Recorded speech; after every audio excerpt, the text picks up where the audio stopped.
নিয়ে ফেলে আসে।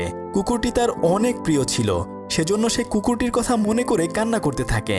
আর এর ফলে আরও অনেক অনেক নুডলস বের হয়ে আসে। সেগুলো সে বিক্রি করে সে আরও বেশি টাকা ইনকাম করতে থাকে। তার এই সুস্বাদু নুডলসের কথা সারা শহর জুড়ে ছড়িয়ে পড়ে।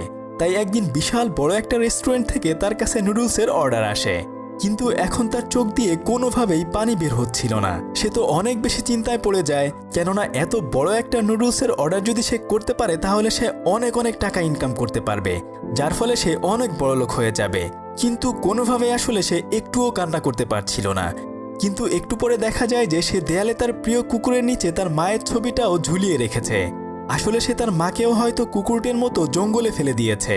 তাই সে তার মায়ের কথা মনে করে কান্না করতে থাকে, যার ফলে সে ওই রেস্টুরেন্টে অনেক অনেক নুডলস বিক্রি করতে পারে।